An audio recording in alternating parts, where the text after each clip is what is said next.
안녕하세요 여러분, 반갑습니다. 잘 지내셨나요? 이번 시간에는 4회차 실기 기출문제 풀이를 좀 진행을 해보도록 하겠습니다. 이렇게 실기 기출이 진행이 되면서 좀 확실시 되는 거는 ADS-B랑 SQLD랑 다르게 기존의 시험들과는 좀 결이 다르게 이제 기출 은행식으로 출제가 되지 않는다는 점이에요. 그래서 여러분들이 직접 코딩을 해보시고 프로그래밍을 직접 해보시면서 코드를 쳐보시면서 실제 문제가 나왔을 때 응용할 줄 아는 좀 역량을 키워나가 주시면 시험 문제를 푸실 때 좀 도움이 많이 되실 것 같아요.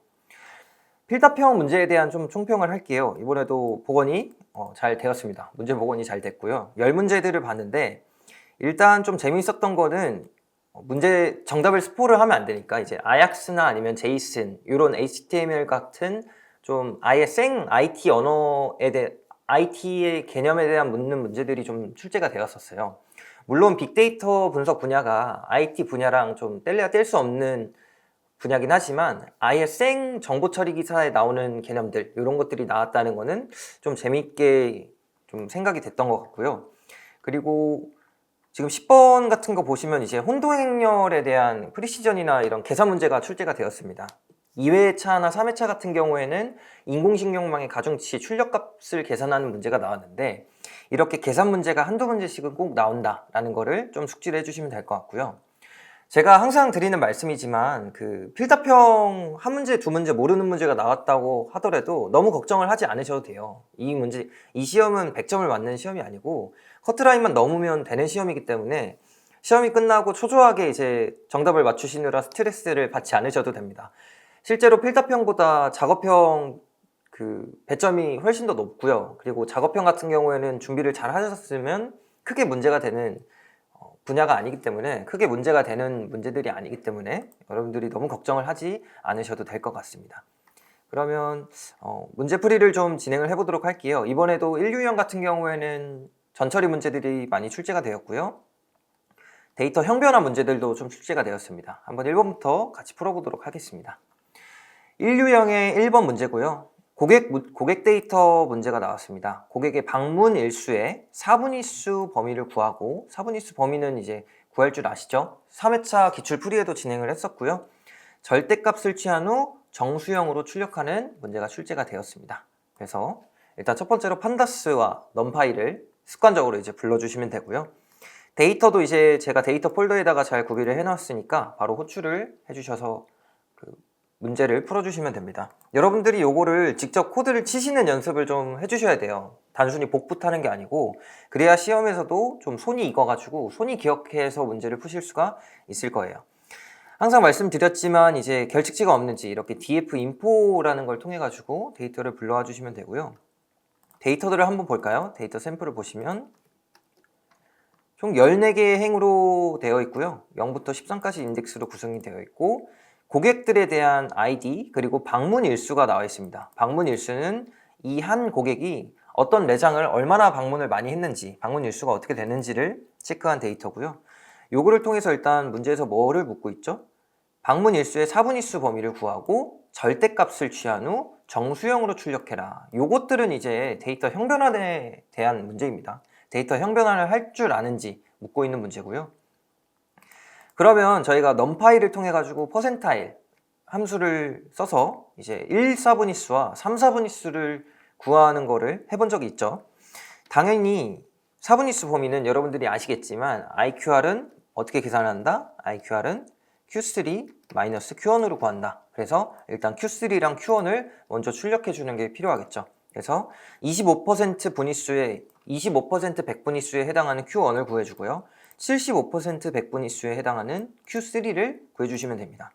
여러분 파이썬이 굉장히 편한 게 뭐냐면 이 위에 있는 코드는 이런 식으로 바꿔서 사용을 해보실 수가 있어요. 지금 보시면 25랑 75 백분위수를 한 번에 구할 수가 있는데 이렇게 인자에다가 리스트 형태로 같이 던져주면 Q3랑 Q1을 한꺼번에 출력을 할 수가 있습니다. 이게 파이썬 프로그래밍의 아주 큰 장점이고요. 이런 것들이 이제 파이썬이하다 라고 파이썬스럽다 라고 하는 좀 밈에서 활용이 많이 됩니다. 이렇게 파이썬이 굉장히 직관적이고 유저들이 얼마나 편하게 사용할 수 있는지 좀 고민을 많이 한 언어라고 이해해 주시면 될 것 같아요. 그래서 보시면 Q1하고 Q3가 46하고 9.75가 각각 나왔고요. 지금 보시면 Q3에서 Q1을 뺀 거에다가 절대값 ABS를 취해주고요. 마지막으로 int 정수형으로 반환해주면 이렇게 1번 문제에 대한 정답을 쉽게 구하실 수가 있을 겁니다. 그래서 정답은 36이다 라고 이해해 주시면 될 것 같아요. 자, 동일한 표현을 조금 설명을 드리면 지금 df 방문일수에 대해서 describe라고 하는 함수를 써주시면 쉽게 통계값들을 구할 수가 있어요. mean, count, 그리고 표준편차나 최소값, 그리고 1분위수, 중위수, 3분위수, 최대값 이런 것들을 쉽게 구하실 수가 있고요. 그래서 이걸 통해 가지고 이렇게 1, 4분위수와 3, 4분위수를 구하실 수도 있습니다. 아이고, 오타가 났네요. 자, 이렇게도 3, 4분위수를 쉽게 구할 수가 있다. 요거는 numPy를 쓰냐 아니면 describe 함수를 쓰냐의 차이지 결과값은 동일하다. 즉 정답이 하나가 아니다. 방법이 여러 가지다 라는 거 좀 이해하고 넘어가 주시면 될 것 같아요. 자, 2번 문제입니다. 페이스북 관련한 문제고요.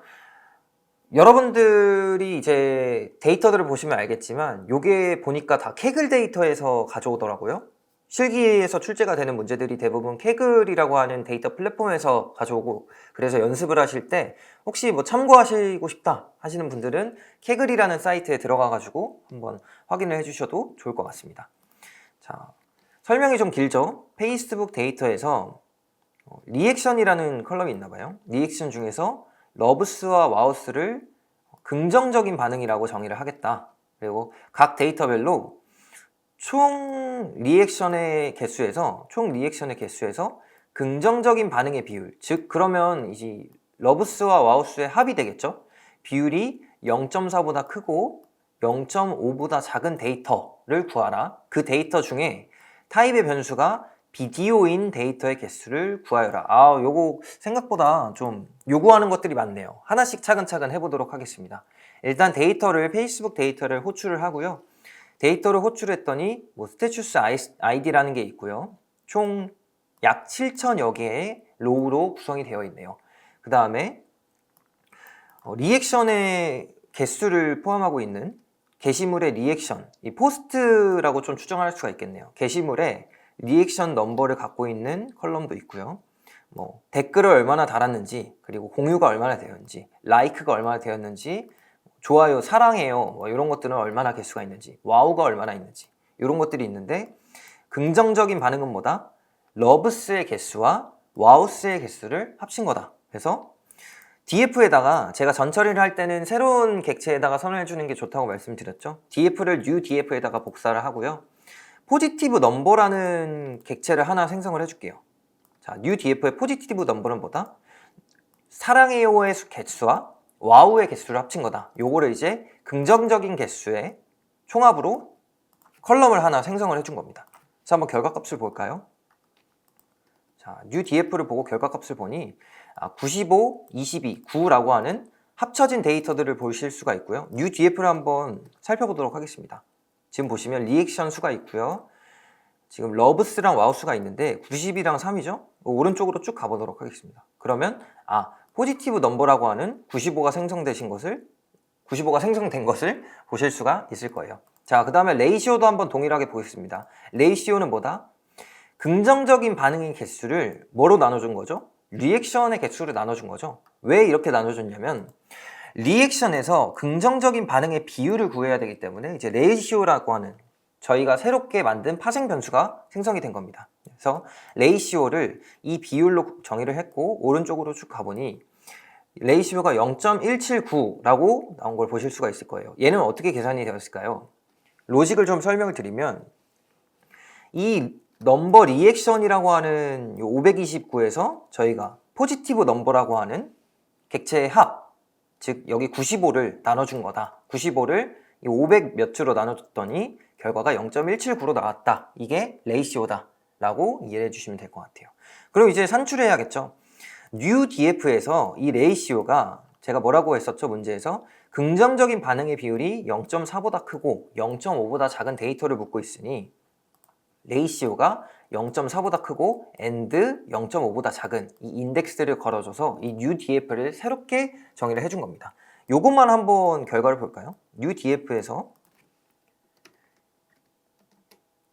이 0.4보다 크고 0.5보다 작은 데이터를 봤더니 오른쪽으로 쭉 갔더니 레이시오가 0.4 이상, 0.5 미만만 이렇게 정제가 되신 것을 보실 수가 있어요. 여기서 추가적으로 스태츄스 타입, 이 비디오인 애들만 좀 출력을 해보았습니다. 왜 이렇게 됐냐면 문제의 마지막에 타입 변수가 비디오인 데이터의 개수를 구하여라 라기 때문에 newDF를 새롭게 정의를 해줬고요. 여기서 이 두 줄의 코드를 돌리게 되면 newDF는 조건들을 전부 만족하는 데이터만 남았다. 총 90개가 되었다 라고 이해를 해주시면 될 것 같아요. 그래서 len이라고 하는 length 함수를 써주시면 이 newDF에 대한 개체 수를 구할 수가 있고요. 그래서 정답은 최종적으로 90이 된다 라고 이해를 해주시면 될 것 같아요. 이렇게 간단하게 2번 문제에 대한 풀이를 진행을 해보았습니다. 자, 그 다음으로 3번 1유형의 3번 문제를 풀어보도록 할게요. 자, 넷플릭스 데이터고요. 여러분들 실제로 페이스북이나 넷플릭스 같이 SNS나 컨텐츠 회사에서 이런 고객 반응 변수들을 가지고 데이터 분석하는 사례들이 굉장히 많습니다. 이런 것들을 좀 활용을 해보시는 거를 고민해 보셔도 좀 재밌는 결과들이 많이 나올 것 같아요. 이것도 마찬가지로 케글 데이터에서 가져왔고요. 실제 시험에서도 케글 데이터를 기준으로 진행이 되었습니다. 데이터 중에서 2018년에 1월 동안에 상영된 넷플릭스 작품 중에 유나이티드 킹덤에서 제작된 작품의 수를 구하여라. 여러분들 이제 이런 거 구하는 거 너무나 쉽죠? 여러 번 해왔던 것들이고 전 처리할 때 가장 기본적인 내용이기 때문에 일단 데이터들을 호출해 볼게요. 넷플릭스 CSV 데이터를 가져왔고요.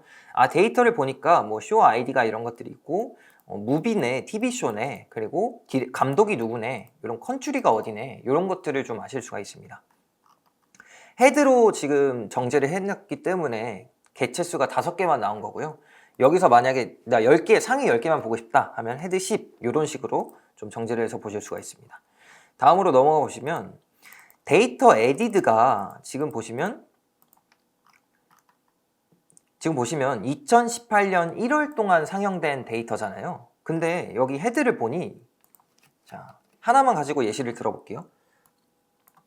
지금 날짜를 설명하는 변수가 데이터 에디드밖에 없습니다. 뭐 리스트 인 듀레이션, 기간 이런 거 있고요. 레이팅 있고요. 이런 것들이 있는데 지금 상영된 날짜라고 하는 게 데이터 에디드밖에 없는데 지금 보시면 September 25, 2021년이라고 나와 있는 걸 보실 수가 있죠. 그러면 요거를 그 날짜형 변수로 바꿔줘야지 저희가 인덱스를 활용할 수가 있는데 그러면 이것도 판다스에서 쉽게 활용이 가능합니다. toDateTime이라고 하는 변수형 변환을 사용을 해주시면 지금 데이터 에디드만 한번 조회를 해볼게요. df 데이터 에디드를 보시면 랭스가 뭐 8800개고 오브젝트 데이터로 되어 있는 걸 보실 수가 있을 거예요. 근데 판다스의 이 toDateTime이라고 하는 함수를 사용을 해보면 지금 데이터가 날짜형으로 변환이 된 것을 보실 수가 있습니다. d타입도 datetime 64로 변한 것을 보실 수가 있겠죠. 그래서 이 데이터 에디드라는 컬럼을 재정의를 해주었습니다. 그래서 재정의를 한 다음에 재정의를 해준 이유는 뭐다? 데이터를 날짜 기준으로 파싱을 하기 위해서 날짜 기준으로 필터를 치기 위해서 이렇게 날짜형 변환을 해주었다. 그래서 지금 코드를 보시면 두 가지 인덱스를 활용한 것을 보실 수가 있죠. 일단 첫 번째로 데이터 에디드가 저희가 형변한 날짜형 변한 거에서 데이터 에디드가 2017년 12월 31일을 초과하고 and 데이터 에디드가 2018년 2월 1일보다 작은 데이터만 불러와라. 그래서 그 데이터를 불러온 거를 newDF에다가 넣어라 라고 하는 코드인 거를 보실 수가 있습니다. 얘를 돌리시면 newDF를 실제로 봤더니 2018년 1월에 에디드가 된 작품들만 보이는 거를 보실 수가 있죠. 그럼 얘를 가지고 아까 마지막 조건이 하나 있었죠? 유나이티드 킹덤에서 제작된 작품의 수를 구하여라. 그러면 newDF에 컨트리는 유나이티드 킹덤이라는 필터를 쳐주고 얘네들의 데이터들을 출력을 한 다음에 제가 아까 뭐라 그랬죠? length 함수를 사용을 하면 개체수를 구할 수 있다고 말씀을 드렸었죠? 그랬더니 결과가 이렇게 6으로 6개의 작품만 나는 것을 보실 수가 있습니다. 실제로 정답도 6이었고요. 이렇게 조건들을 하나씩 빼먹지 않고 한 스텝씩 나가시면 어렵지 않게 문제를 푸실 수가 있을 거예요. 자, 그리고 여러분 작업형 제2유형의 마지막 대망의 인슈어런스 문제입니다. 작업형 2유형 문제이고요. 모델링을 실제로 하시는 거고, 문제를 한번 보시면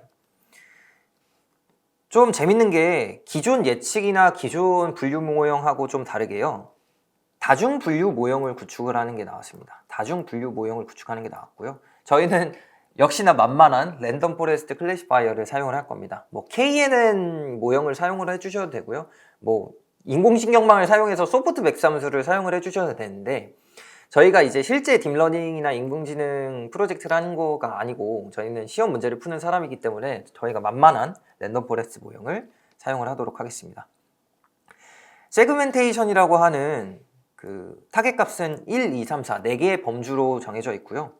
각 고객의 유형을 분류한 후 여기서 재밌는 거는 매크로 F1 스코어로 평가하고 인슈어런스 테스트 평가 데이터셋으로부터 Y 프레딕션 리절트 결과를 제출해라. 즉 이거는 프레딕션 테스트 데이터들을 가지고 출력한 실제 Y 값들을 제출을 해라 라고 하는 거랑 동일한 결과가 되겠죠. 하나씩 짚어보도록 할게요.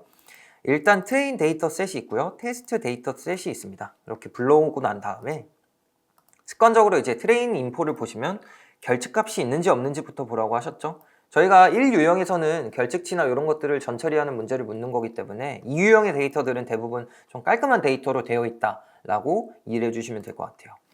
데이터 샘플을 보니까 딱 보니까 이게 범주형 변수들이 굉장히 많네요. 그래서 얘네들은 이따가 get dummies 함수를 활용을 해가지고 범주형들을 더미화 해가지고 변환을 해줘야겠다라고 하는 걸 머릿속으로 좀 떠올리실 수 있으셔야 됩니다. 그래서 지금 X 데이터와 Y 데이터를 이제 구분을 해주었고요. DF 트레인에서 저희가 알고 싶어하는 세그멘테이션 타겟 변수를 Y 데이터에 넣었고, Y 데이터를 제외한 ILOC 인덱스를 통해서 Y 데이터를 제외한 DF 트레인을 X 데이터로 추가를 했습니다. 그러면 X 데이터는 저희가 종속 변수를 구하기 위한 독립 변수 X 값이기 때문에 여기는 랜덤 포레스트 클래시파이어를 활용하기 위해서 얘네들을 다 더미화를 해줄 겁니다. 그래서 X 데이터를 판다스 get dummies 함수를 먹여주고요. 얘네들을 먹여주면 어떻게 되냐면 이렇게 젠더 피메일, 젠더 메일, ever married, ever married, yes, no 이렇게 더미화가 1010으로 범주형 변수가 이제 연속형으로 변한 것, 이산형으로 변한 것을 보실 수가 있을 거예요.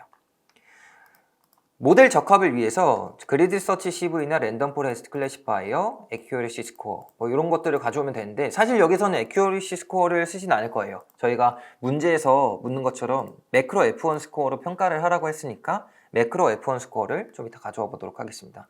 여러분 전처리할 때 좀 제가 드리고 싶은 말씀은, 2유형 문제 풀 때 저희가 EDA도 열심히 했었고, 죄송해요. 2유형이 아니고 제2회 기출문제 실기 풀이를 했을 때 저희가 뭐 민맥스 스케일러나 로버스트 스케일러나 뭐 여러 가지 뭐 로그나 지수 스케일러 이런 것들을 사용을 했었는데, 그런 것들을 하셔도 돼요. 여러분들 그런 거 하시면 좋습니다. 실제로 여러분들이 프로젝트나 공모전 할 때는 그런 전처리나 스케일러 아니면 뭐 필터링 이런 것들이 당연히 필요하고요.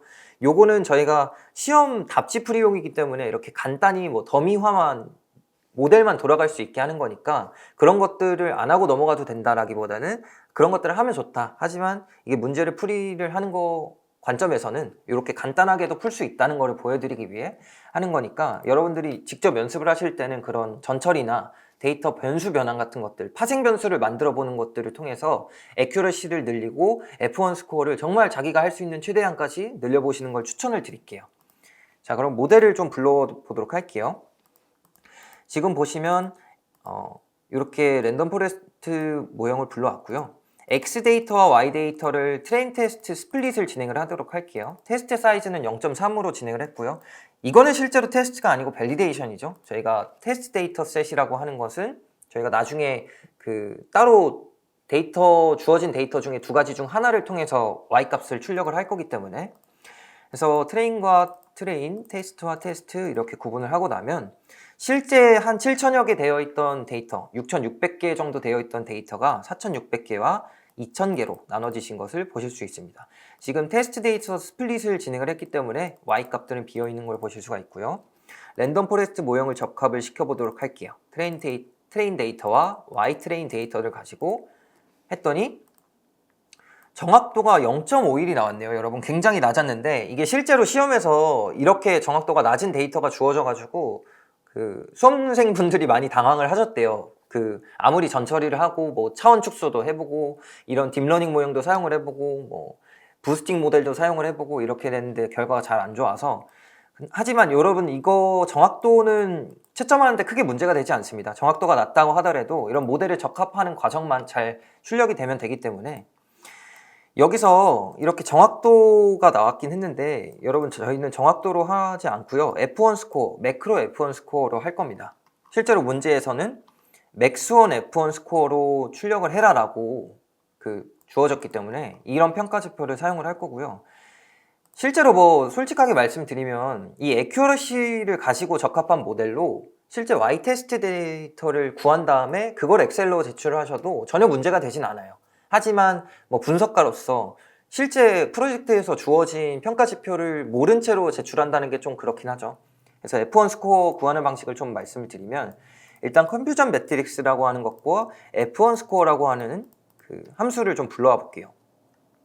그래서 Y테스트와 Y프레드에서 컴퓨전 매트릭스 함수를 사용을 해주시면 이렇게 다중 분류에 대한 컴퓨전 매트릭스 혼동 행렬을 구하실 수가 있습니다. 이렇게 4개로 나온 이유는 뭐냐면 여러분 저희가 세그멘테이션이 고객이 1, 2, 3, 4 4가지로 구분이 되어 있기 때문에 저희가 기존에 알고 있던 0과 1 분류 모형화는 좀 다른 형태로 나온 것을 보실 수가 있어요. 그래서 실제로는 분류 결과가 0, 1, 2, 3, 4인 거 그리고 예측 결과가 0, 1, 2, 3, 4인 거 이렇게 나왔다는 거를 아실 수가 있을 거예요. 그래서 F1 스코어를 보시면 여기서 실제로 테스트와 프레딕트 이렇게만 나와도 F1 스코어를 구하실 수가 있거든요. 근데 여기서 에버러지를 자 매크로로 할 거냐 아니면 뭐 마이크로로 할 거냐 이런 식으로 결정해 주실 수가 있고요.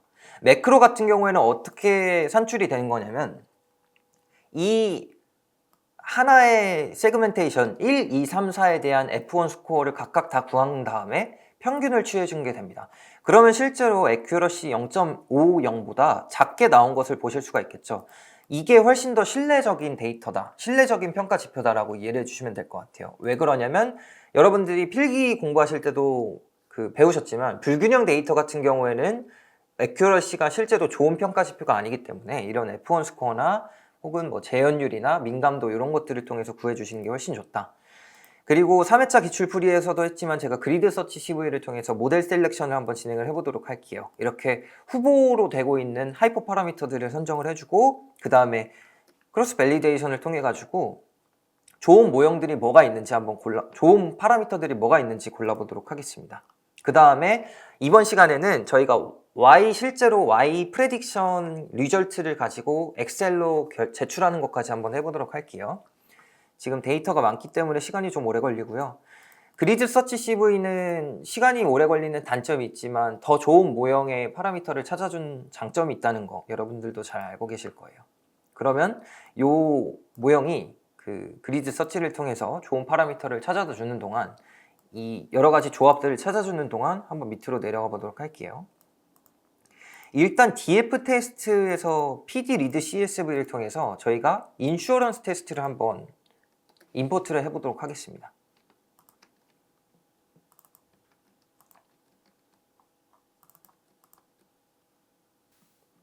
네, 여러분 지금 결과가 나왔네요. 지금 최적 파라미터를 보니까 맥스 뎁스, 즉 랜덤 포레스트의 맥스 뎁스가 8, 맥스 피처가 8, 그 다음에 에스티메이터스가 75일 때 가장 좋은 결과가 나온다 라고 이제 그리드 서치 CV로 결과가 나왔고요.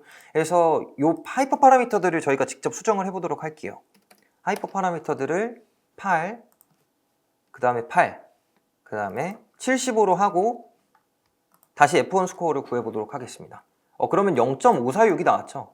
아까 저희가 구했던 0.49보다 모델 성능이 향상된 것을 보실 수가 있습니다. 그럼 이 향상된 모델을 가지고 저희가 Y 프레딕션을 직접 구해보도록 할게요.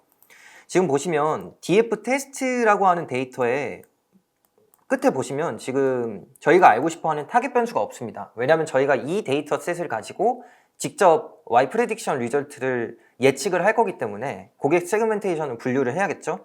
그래서 얘를 가지고 한번 실제 저희의 Y-값을 뽑아보도록 하겠습니다. 일단 df 테스트에다가 지금 테스트 데이터셋을 넣었고요. pd get 더미스를 통해서 이 X값들을 랜덤 포레스트 클래시파이어가 작동할 수 있게 더미화를 시켜보도록 하겠습니다. 그러면 자, 이렇게 한번 결과를 볼까요? 이렇게 새로 적합된 RF 모델을 저희가 에스티메이터과 하이퍼 파라미터들까지 다 추가를 해줬죠. Y 리저트를 보시면 지금 한번 조회를 해보도록 하겠습니다. 지금 배열이 하나 나왔네요. 21, 21, 24 뭐 이런 식으로 배열이 나왔는데 이 배열을 Y값으로 하나 만들어 주도록 하겠습니다. 그러면 df 테스트 프레딕트 리절트라고 하는 거에다가 Y 리절트 값을 삽입을 했고요. 오른쪽으로 끝으로 가보니 프레딕트 리절트 값이 이렇게 21, 231 이런 식으로 나온 것을 확인을 하실 수가 있습니다. 요거는 즉 ID 458989에 대한 고객 세그멘테이션, ID 458994에 대한 고객 세그멘테이션, 이런 여러 고객들에 대한 세그멘테이션이 실제 저희 랜덤 포레스트 모형으로 직접 분류하신 것을 보실 수가 있을 거예요. 그래서 이 Y 프레딕트 리절트를 가지고 여러분들이 제출을 해주시면 됩니다. 그래서 이런 Y값까지 저희가 직접 만들어 본 것, 여기가 작업형 이유형이다 라는 거 이해해 주시면 될 것 같아요. 여러분들 이번 기출 풀이도 너무 고생하셨고요. 직접 여러분들이 쳤던 코드랑 어떤 점들이 다른지를 좀 비교해 보시면서 좀 감을 익히시면 도움이 되실 것 같아요. 여러분들 너무 고생 많으셨습니다. 그러면 오늘도 좋은 하루 되시기 바랍니다. 감사합니다.